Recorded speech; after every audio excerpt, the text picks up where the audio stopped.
Movie की शुरुआत में बहुत से लोग एक मीट शॉप के बाहर भीड़ लगा के खड़े होते हैं।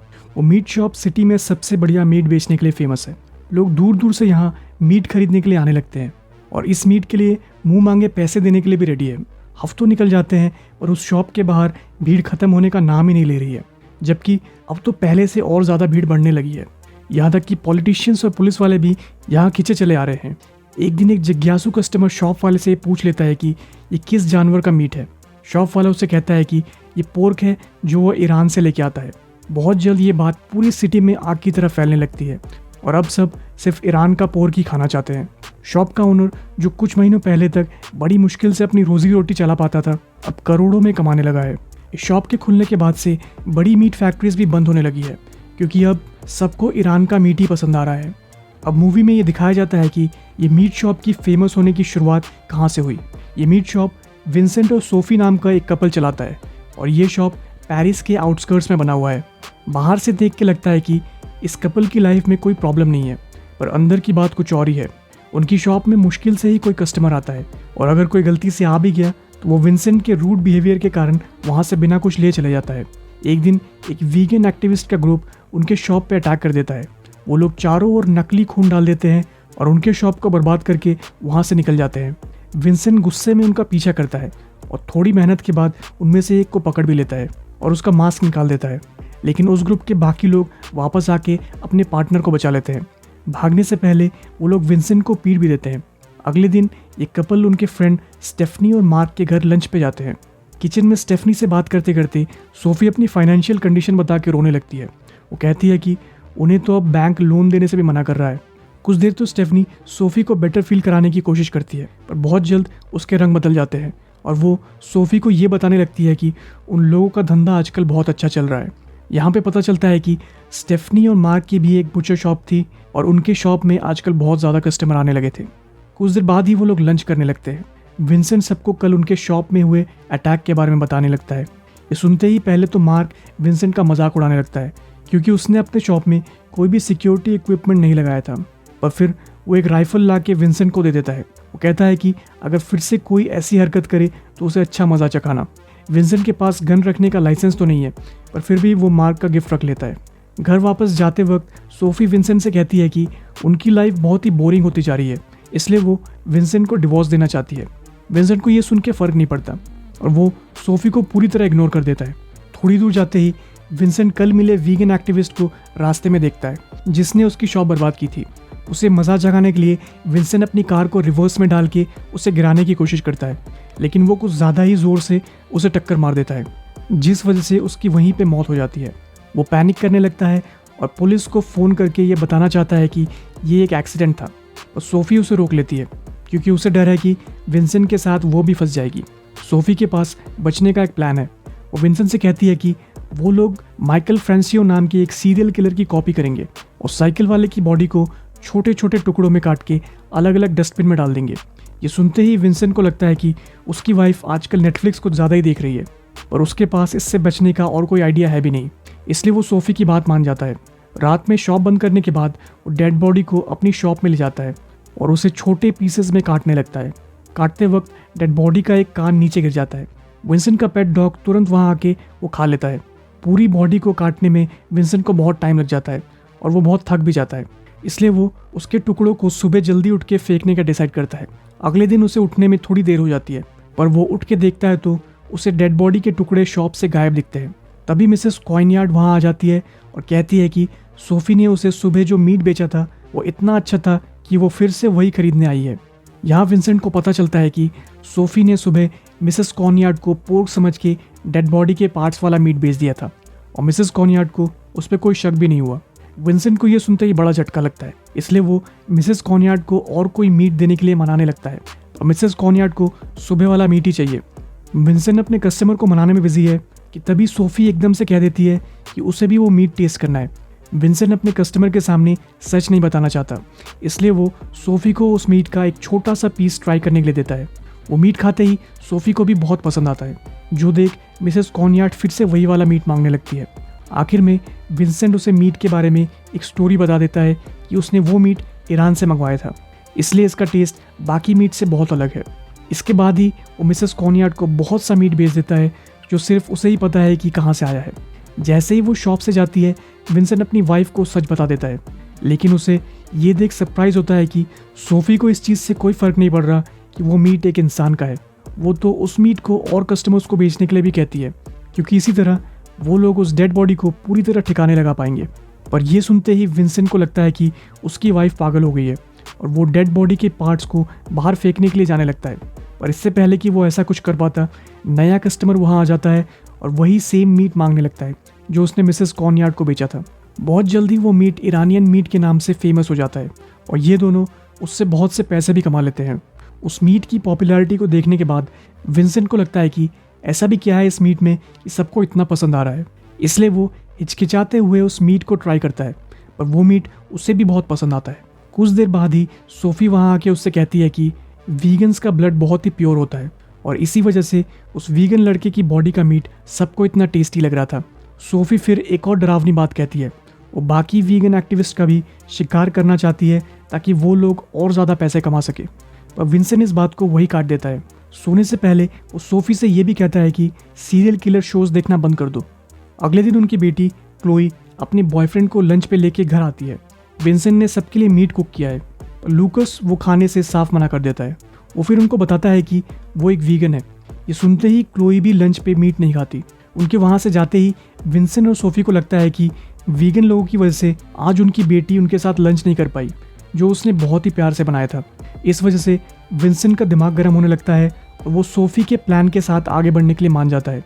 उस रात दोनों एक वीगन रेस्टोरेंट में अपना शिकार ढूंढने जाते हैं। उनकी नज़र रेस्टोरेंट के ओनर पे है। वो लोग उसका पीछा कर उसके घर तक पहुंच जाते हैं। विंसेंट उसे ख़त्म करने ही वाला था कि तभी वो घबरा जाता है और वापस अपनी कार की ओर भागने लगता है। उनका पहला अटेम्प्ट फेल होने के बाद सोफ़ी को लगता है कि उन्हें वीगन्स का शिकार करने से पहले थोड़ी बहुत प्रैक्टिस कर लेनी चाहिए। इसलिए अगले दिन वो थोड़ी बहुत प्रैक्टिस कर एक नए प्लान के साथ आते हैं। वो दोनों वीगन होने का नाटक करते हैं और एक सुपरमार्केट के बाहर तमाशा करने लगते हैं ताकि वहाँ से वो लोग कुछ वीगन लोगों को ढूंढ पाए। कुछ देर बाद ही एक दुबला पतला आदमी उनके पास जाके उनकी तारीफ करता है। सोफ़ी उसे कुछ देर बाद एक पार्क में मिलने के लिए मना लेती है ताकि वो लोग वीगन्स के बारे में और बात कर सके। विंसेंट और सोफ़ी ने उस आदमी को मारने का पूरा प्लान बना रखा है। वो लोग पहले ही मीटिंग स्पॉट में पहुंच के उस आदमी को मारने की प्रैक्टिस करने लगते हैं। बहुत जल्दी वो आदमी वहाँ पे आ जाता है, पर सोफ़ी को अपना प्लान बिखरता हुआ दिखता है क्योंकि वो आदमी अपने साथ अपने कुछ फ्रेंड्स भी ले आता है। इस वजह से विंसेंट और सोफ़ी को अपना प्लान बदलना पड़ता है। कुछ देर बात करने के बाद वो लोग विंसेंट और सोफ़ी से कहते हैं कि वो लोग एक मीट शॉप को बर्बाद करना चाहते हैं और चाहते हैं कि विंसेंट और सोफ़ी भी उनके साथ आए। पकड़े जाने के डर से वो दोनों भी वीगन्स की बात मान जाते हैं। रास्ते में वो वीगन्स को अपने बारे में सब कुछ झूठ बताने लगते हैं। वो कहते हैं कि उनकी एक आइसक्रीम की दुकान है। अपने डेस्टिनेशन पे पहुंचने के बाद विंसेंट और सोफ़ी को पता चलता है कि जिस शॉप पे वीगन्स अटैक करने वाले हैं वो उनके फ्रेंड मार्क और स्टेफनी की है।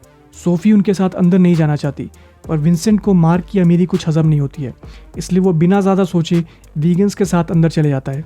अगले सीन में वो लोग एक रेस्टोरेंट में डिनर करने जाते हैं। वहाँ पे वो लोग नए वीगन्स को ढूंढने की प्लानिंग करने लगते हैं बिना ज़्यादा हंगामा किए। लेकिन कुछ देर बाद ही उनमें कुछ बात लेके बहस होने लगती है, जिस वजह से विंसेंट वहाँ से गुस्से में बाहर चले जाता है। अब सोफ़ी रेस्टोरेंट में अकेली बैठी हुई है। एक वेटर उसे देख लेता है और मौके का फ़ायदा उठाना चाहता है। वेटर से बात करके उस सोफ़ी को बहुत इंटरेस्टिंग लगता है। फिर वो वेटर सोफ़ी को अपने स्कूटर पे घर छोड़ने जाता है। सोफ़ी को गुड बाय कहते वक्त वो वेटर उसे किस करने लगता है, लेकिन जब सोफ़ी को पता चलता है कि वो वेटर एक वीगन है, वो जानबूझ के उसकी जीभ काट लेती है और उससे खून निकलने लगता है। सोफ़ी फिर उसे अंदर आने के लिए कहती है ताकि वो उसे कुछ मेडिसिन दे सके। वेटर भी उसकी बात मान जाता है। जब वो वेटर वॉशरूम में था, सोफ़ी विंसेंट के पास जाके अपने टारगेट के बारे में उसे सब कुछ समझाने लगती है। पर जैसा विंसेंट से सोफ़ी ने एक्सपेक्ट किया था, वो नर्वस हो जाता है और उस वेटर को मारने से मना कर देता है। पर इस बार सोफ़ी शिकार हाथ से नहीं जाने देना चाहती, इसलिए वो विंसेंट से कहती है कि अगर उसने वेटर को नहीं मारा तो वो उसे अपने बेडरूम में ले जाएगी। ये सुनते ही विंसेंट अपना आपा खो देता है और अपनी नाइफ शार्प करने लगता है, लेकिन फिर से एन मौके पे डर जाता है और अपनी वाइफ से रिक्वेस्ट करता है कि उस वेटर को घर जाने दे। पर सोफ़ी इस बार पीछे नहीं हटना चाहती। वो वेटर को अपने रूम में ले जाके उसके कपड़े उतार देती है। ये देखते ही विंसेंट को गुस्सा चढ़ जाता है और वो वेटर को वहीं पे निपटा देता है। अगले दिन सोफ़ी के पास उसकी फ्रेंड स्टेफनी का कॉल आता है। वो सोफ़ी को उनके शॉप पे हुए अटैक के बारे में बताती है। सोफ़ी और विंसेंट तुरंत उनके शॉप में पहुंच जाते हैं और ऐसा दिखाने की कोशिश करते हैं कि उन्हें इस बारे में कुछ पता ही नहीं है। वहाँ पहुँच के वो लोग मार्क को एक पुलिस ऑफिसर के साथ आर्ग्यू करते देखते हैं। ये वही पुलिस ऑफिसर है जो विंसेंट के शॉप पे हुए अटैक को इन्वेस्टिगेट कर रहा है। कुछ देर बाद ही वो ऑफिसर विंसेंट को अकेले बात करने के लिए ले जाता है।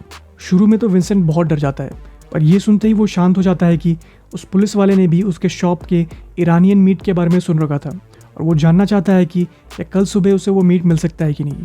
और पैसे कमाने के लालच में विंसेंट उससे हाँ कह देता है। फिर वो लोग शॉप वापस आके वही मीट नए कस्टमर्स को बेचने लगते हैं। उस मीट को खरीदने के लिए लोगों की लाइन लग जाती है, जिस वजह से वो कुछ घंटों में ही ख़त्म हो जाता है। अपने प्रॉफिट्स को देखते हुए वो लोग रोज़ एक वीगन शिकार ढूंढने लगते हैं। वो लोग जितने ज़्यादा वीगन्स का शिकार करते हैं उतना ही उन्हें ढूंढने और पकड़ने में बेटर होते जाते हैं।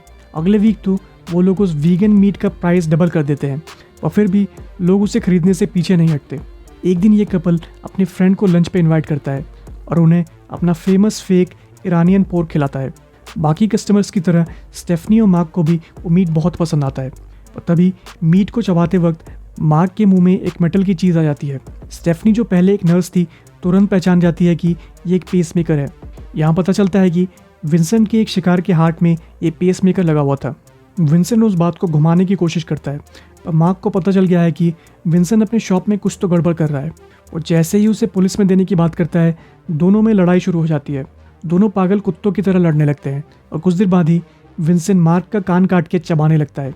वो फिर मार्क के कान को थूक देता है और मार्क को उसे दूर ही रहने के लिए कहता है। इसके बाद सोफी और विंसेंट वीगन्स का शिकार पूरे जोश के साथ करने लगते हैं और उसे बेच बहुत ज़्यादा पैसे भी कमाने लगते हैं। इसके अलावा अब उनकी लाइफ इतनी इंटरेस्टिंग हो गई है कि सोफी अब डिवोर्स के बारे में भी कोई बात नहीं करती। एक दिन ये कपल एक वीगन फेस्टिवल में जाता है जहाँ पे विंसेंट एक मोटे वीगन बच्चे को देखता है। ये आदमखोर उस बच्चे को मारने के अलग अलग तरीकों के बारे में सोचने लगता है, लेकिन कुछ देर बाद ही विंसेंट को ये रियलाइज़ होता है कि उसका ये पागलपन बढ़ता जा रहा है, इसलिए वो फेस्टिवल से निकलने की सोचता है। लेकिन तभी वो दोनों अपनी बेटी क्लोई को वहाँ उसके बॉयफ्रेंड के साथ देखते हैं। वो दोनों ही सोफी और विंसेंट को एक वीगन फेस्टिवल में देख के सरप्राइज्ड है। बात करते करते लूकस उनसे कहता है कि सिटी के बहुत से वीगन अचानक गायब हो रहे हैं। उसे लगता है कि ये किसी बुचर की हरकत है, लेकिन जब विंसेंट उसे मन से कुछ भी कहने से मना करता है, लूकस को बहुत बुरा लगता है। वो इस बुचर कपल पे चिल्लाने लगता है और उन्हें वहाँ से चले जाने के लिए कहता है। वहीं पे एक वीगन ये बात सुन लेता है कि वो दोनों बुचर्स है। ये वही वीगन है जिसके साथ विंसेंट माँ की शॉप बर्बाद करने गया था। बाहर निकलते ही सोफी एक मोटी लड़की को देख उसे अपना शिकार बनाना चाहती है। वो विंसेंट को उसे मारने के लिए कहती है। लूकस के साथ हुए झगड़े के कारण विंसेंट फिर से लोगों को मारने के मूड में आ गया है। अपना काम खत्म करने के बाद वो दोनों अपने घर लौट जाते हैं। उसी रात जब विंसेंट उस लड़की को काट रहा था, कोई उनके डोर पे नॉक करता है। ये वही पुलिस ऑफिसर है जिससे पहले विंसेंट ने बात की थी। वो विंसेंट से कहता है कि 1 महीने में 10 वीगन्स गायब हो चुके हैं और सभी को उनके गायब होने के पीछे बुचर्स का ही हाथ लगता है। एकदम से विंसेंट का डॉग वहाँ अपने मुंह में उस लड़की का कटा हुआ हाथ लेके आ जाता है। पहले तो विंसेंट पैनिक करने लगता है, पर वो फिर शांत होकर अपने डॉग को वहाँ से भगा देता है। विंसेंट से थोड़ी और इन्फॉर्मेशन लेने के बाद ऑफिसर वहाँ से चले जाता है। पर विंसेंट को अब लगने लगा है कि वो जल्द ही पकड़ा जाएगा। वो सब बात जाके सोफी को बता देता है, पर वो विंसेंट को शांत रहने के लिए कहती है। वो फिर कहती है कि उन्होंने सारी बॉडीज़ को ठिकाने लगा दिया है और उनके खिलाफ किसी के पास कोई सबूत भी नहीं है। यहाँ पता चलता है कि विंसेंट ने अपने फ्रेश शिकार के मीट को या तो कस्टमर्स को बेच दिया था या सिटी के अलग अलग डस्टबिन में जाके डाल दिया था।